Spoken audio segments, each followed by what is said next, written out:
Moving forward in grief doesn't mean erasing the past, or letting go of love, or returning to who we were before. Moving forward in grief means learning how to live in a way that honors who we loved and that honors who we were and that honors who we're becoming. You don't have to recognize yourself right now. You don't have to return to the old version of you in order to be okay. You're allowed to let your values and let your priorities change. You're allowed to not be pleasing to those people who might prefer the old you. And you can keep your person close while still becoming. If you're not the same after loss, you're not supposed to be. This isn't some failure of healing. It's the mark of love having mattered. And learning how to live forward without abandoning ourselves is part of the work of being a full-time griever. Welcome to Full-Time Grievers, the podcast for people who aren't pretending we're over it. I'm Nathan McTagg, co-founder of the Center for Emotional Education and a grief specialist.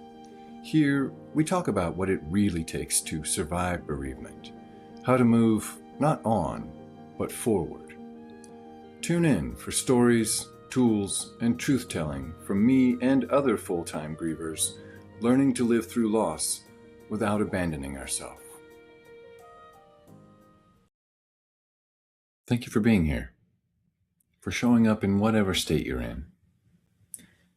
Today, we're looking at how grief reshapes who we are. I'm Nathan McTagg. Welcome to Full-Time Grievers. Whew! How you doing out there? Man, the grief waves have been up for a lot of us recently. Well, however you're doing, I'm glad you're here. I want to talk about something that pretty much every single griever I've ever supported has said at some point, some version of something like, I don't know who I am anymore, or I don't know who I am without my person. Or when I've said a lot, I don't know who I'm supposed to be now. Have you or the griever that you're supporting said anything like that? So many of us have that experience, and yet because our culture doesn't teach grieving, so many of us think that's a sign of something being off, when really that's a sign of grief just doing what grief does. When someone we love dies, the pain of it is obvious, right? But what's often less obvious, unless you've lived it, and far less talked about, is how deeply loss disrupts our identity. Because we don't just lose our person, we lose our way of being someone that we were. We lose the version of ourselves that existed in relationship to them. The sibling self, or the partner self, or the child self, the friend self, that we were with them. It's a double death that each of us carries. My person, Edward, and I had our own way of talking to each other, our own home speak, our own way of seeing and being with each other that we didn't share with anyone else. I mean, there are things about me that Edward knew or remembered better than me, and I don't have access to them without him. So when people say, I don't know who I am, I don't read that as hyperbole or confusion. I read it as accuracy. Identity isn't something that we just carry by ourselves. It's relational. It's co-created with and through our people. And when a central relationship ends, the part of ourself that was formed with that person can't possibly go on in the same manner. So we necessarily enter a period when who we are is in flux as we come to terms with who we are without our person and without the part of us that went with them.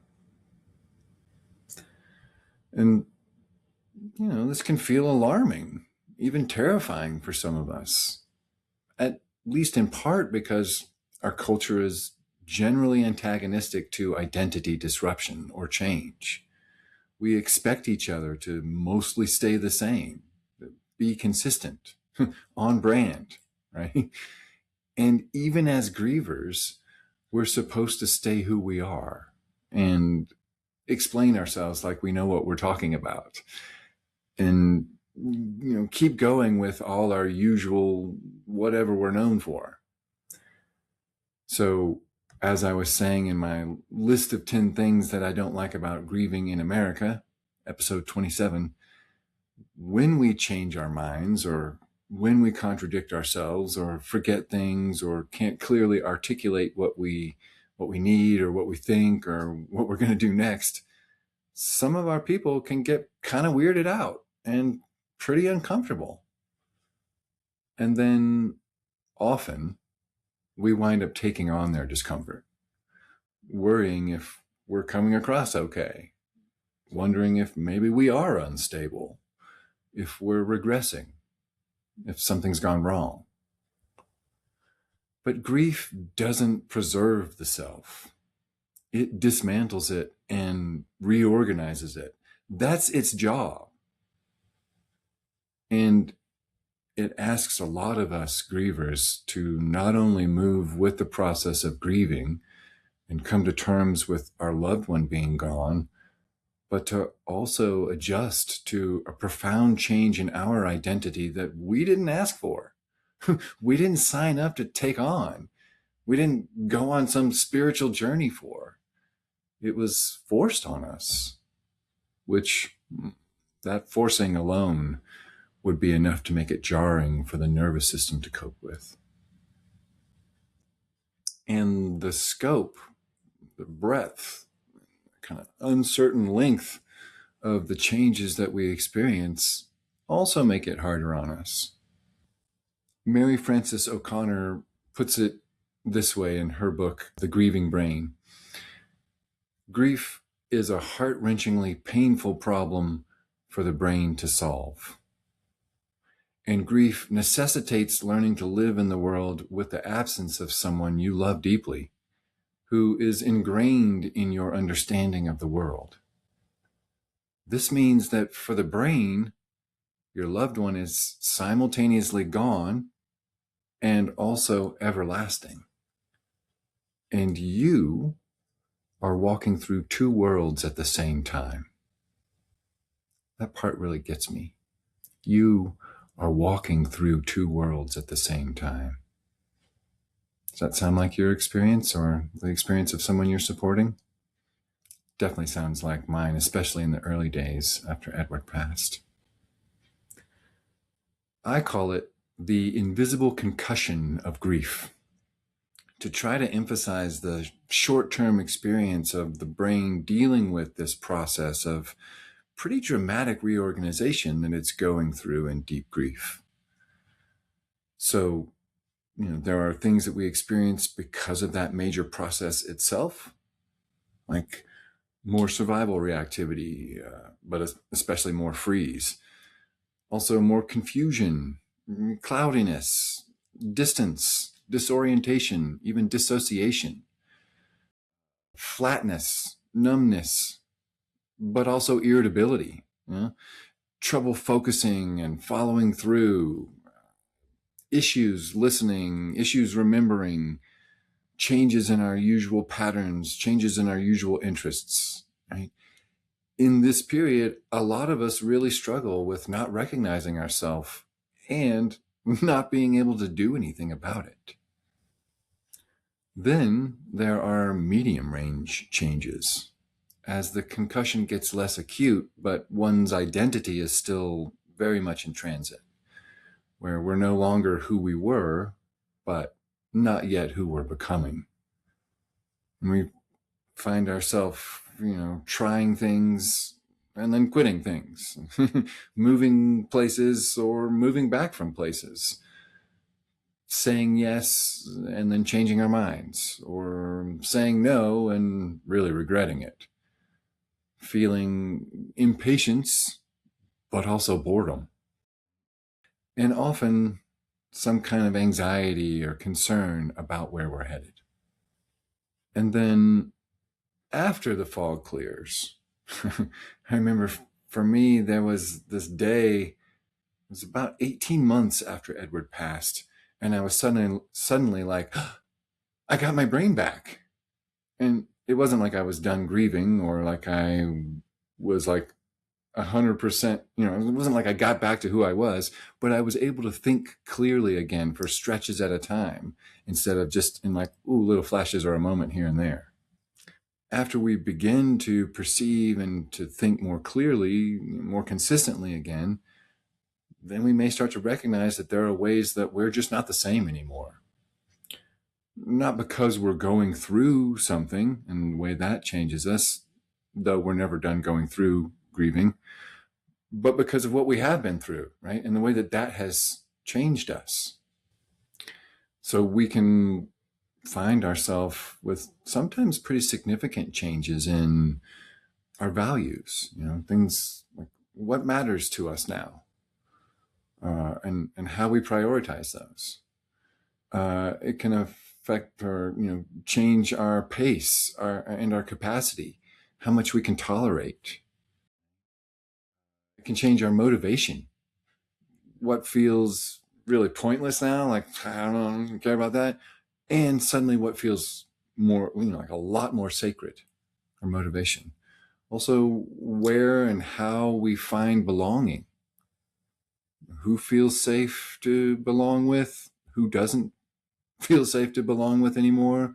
And what it feels right for us to do or not do to maintain our belonging. And also how we make meaning now that we're this version of ourselves.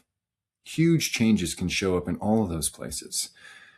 And even though we have time to come to it, and even though it continues on, even just recognizing that we've become different than who we were can bring up, uneasiness, worry, maybe even guilt or shame, especially depending on what our community is like as we grieve. And it can get pretty tricky for us because clinically and culturally, we're often very quick to treat identity disruption as pathology, as something being wrong, especially if it lasts longer than a few months. It's not just a little phase we're going through, and especially if it affects our, like our normal functioning. And especially if we don't ever get better or go back to normal. We get cultural messaging that, the changes we experience after loss are tragic by nature. That changes we didn't ask for are necessarily traumatic. And that grief is something we have to heal. And, that healing means we shouldn't have any scars. We may even be asked by our close people confused by the changes and or, hoping to help us. When are you going to get back to such and such again? When are you going to get back to golfing? When are you going to get back to work? When are you going to get back out there? We hear after you lose a partner or something.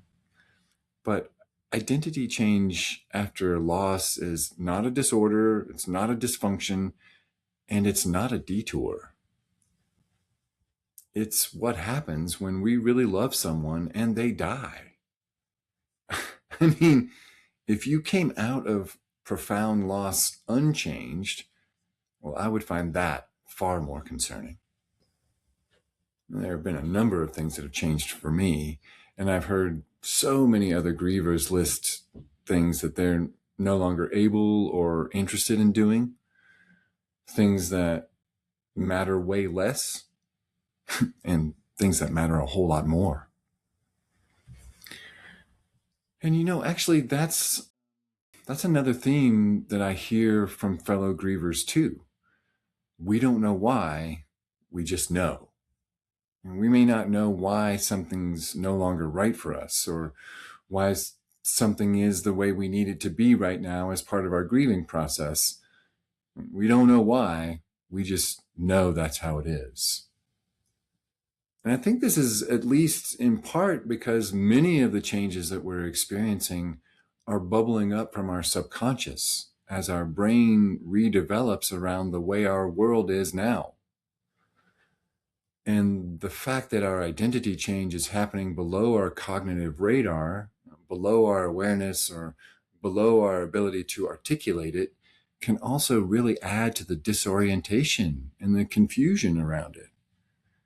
Before we can explain or even ascertain what's different, our nervous system is already in the shift. It's already changing. And we don't know how far it's going to go, or where it's going to end up, or how long it's going to take.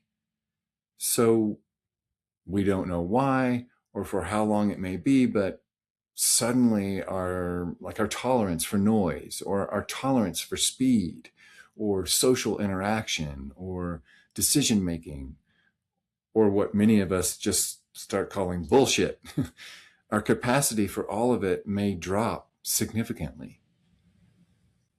Things that once felt, neutral suddenly feel overwhelming. Things we used to be able to push through now seem impossible. And we don't have a comprehensive or a certainty-based way of relating to it yet, or maybe ever. We just feel ourselves being different.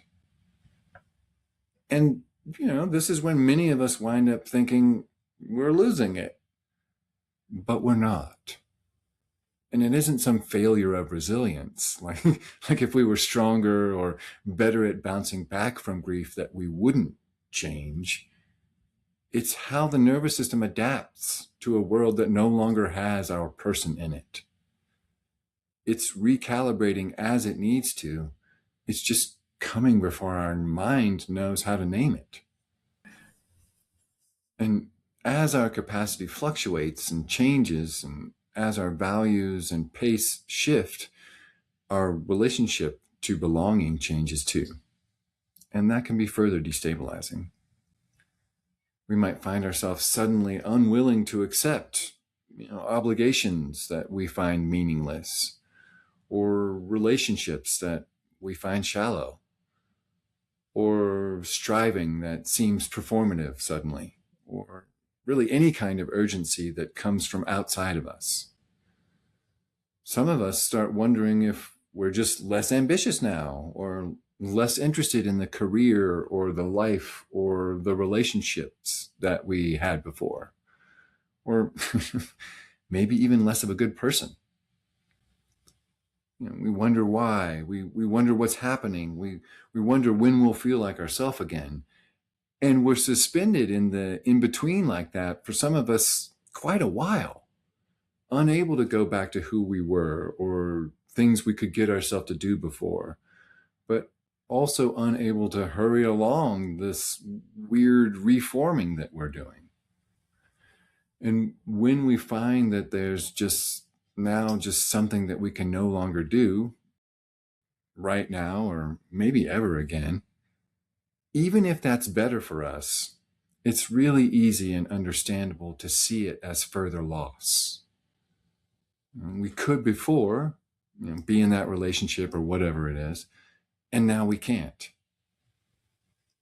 And among other feelings, that can bring up additional grief and, indignation and hurt around having to endure this shift in our other relationships and in our belonging while we're in the midst of grieving our person, while we're in the midst of this dramatic change that we're going through.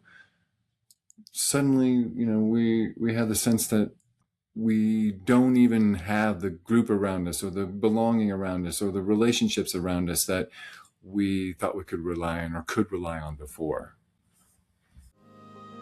Full-Time Grievers is brought to you by the Center for Emotional Education, home of Emotional Sovereignty School and neuroemotional coaching. If you're learning to live through loss and to stay connected to yourself along the way, our programs offer practical tools for nervous system support, emotional processing, and the kind of healing that doesn't rush you to move on. You can learn more at centerforemotionaleducation.com. And if you'd like to help keep this podcast ad light and listener supported, you can contribute or simply share this episode with someone who needs it. And thanks.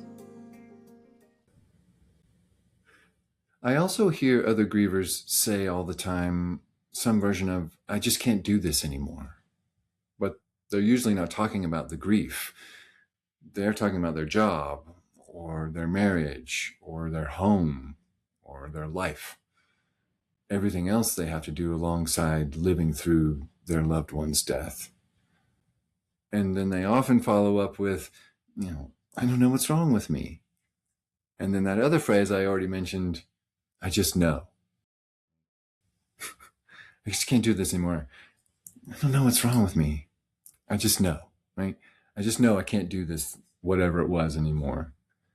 And this commonly gets kind of lumped in with the pathologizing of identity change in grief.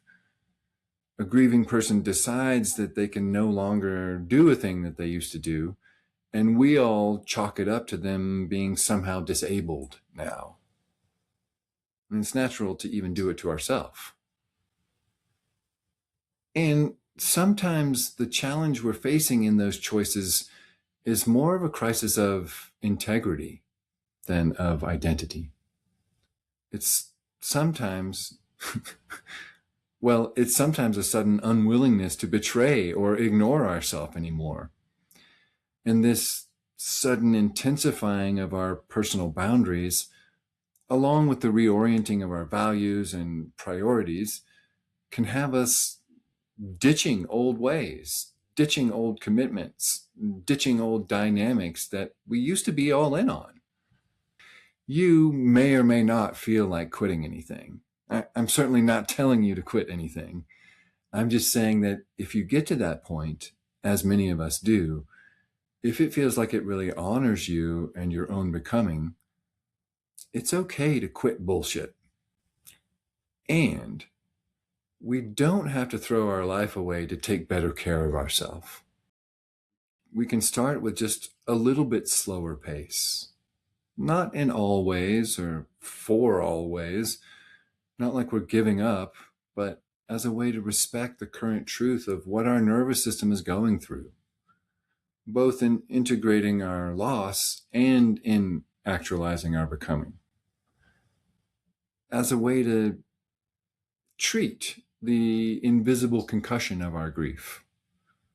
So maybe we lower our output a little bit. We go out a little less. We rest a little more.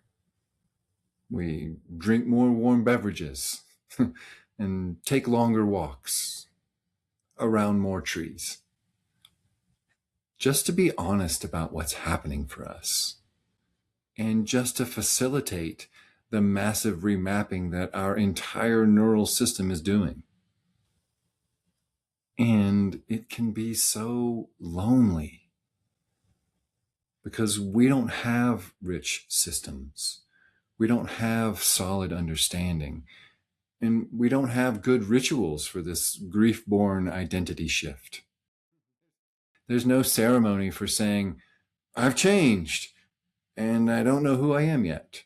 And there's no walk those coals of fire for the change that we're still in the middle of. There's nothing in the social contract about remaining in flux for years after the death of our loved one. And, as I've said many times, there's little or no framework or support for grief that lasts longer than the funeral. So many of us grievers wind up dealing with a compounded kind of isolation and a complicated loneliness because we miss our person, because we don't recognize ourselves, and because no one around us knows how to be with what's happening to us. It can be so painful. And all of this and the way that it layers on as we're still spinning from our loved one's death can have us rushing to crystallize a stable identity well before anything stable has taken shape. We rush to try and define, who am I now, so that we have something to hold on to and make it easier on our people. But that question itself can turn into a trap. Who am I now?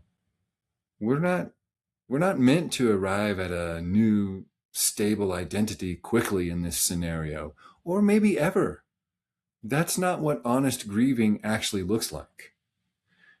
Grief isn't asking us to reinvent ourselves.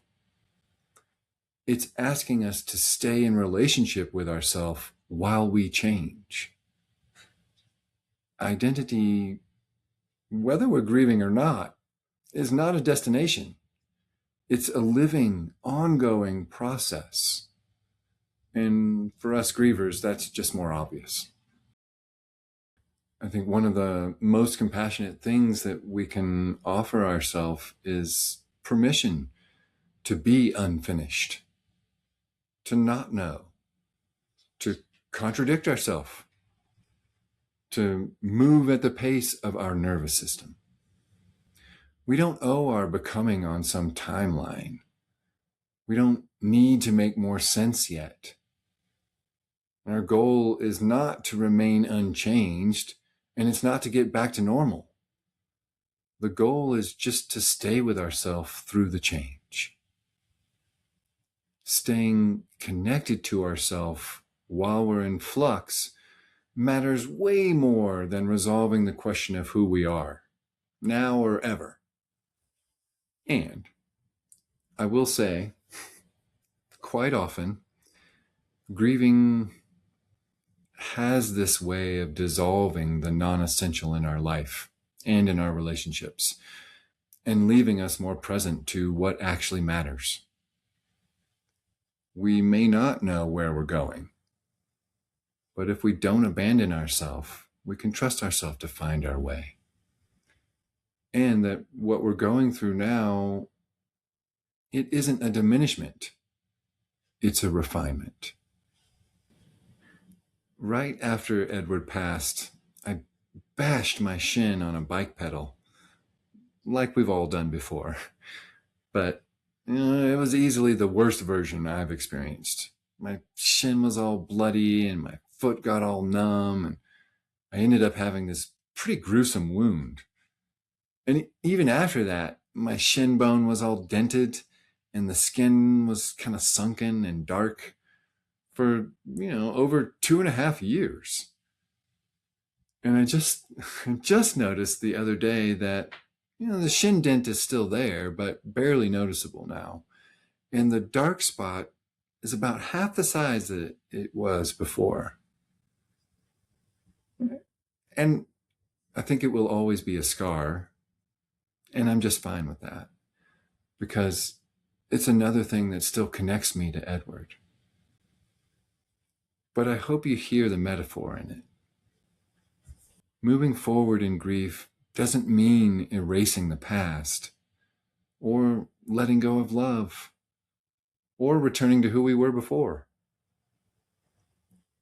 Moving forward in grief means learning how to live in a way that honors who we loved, and that honors who we were, and that honors who we're becoming. You don't have to recognize yourself right now. You don't have to return to the old version of you in order to be okay. You're allowed to let your values and let your priorities change. You're allowed to not be pleasing to those people who might prefer the old you. And you can keep your person close while still becoming. If you're not the same after loss, you're not supposed to be. This isn't some failure of healing. It's the mark of love having mattered. And learning how to live forward without abandoning ourselves is part of the work of being a full-time griever. Paraphrasing Mary Frances O'Connor again, you're not losing your mind. You're just in the middle of a heart-wrenchingly painful learning curve. Thank you for loving your person so much that you let their passing change you. Be well. Thank you for being here and for giving yourself permission to grieve in the ways that are right for you.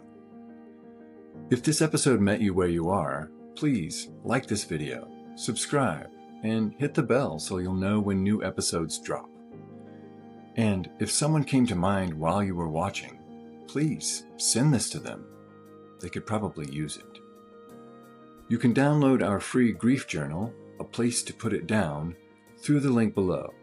And there you'll also find the link to share your own Grief Confessional for the show. And remember, you don't have to get over it. Just stay with yourself through it. I'm Nathan M. McTagg, and this is Full-Time Grievers.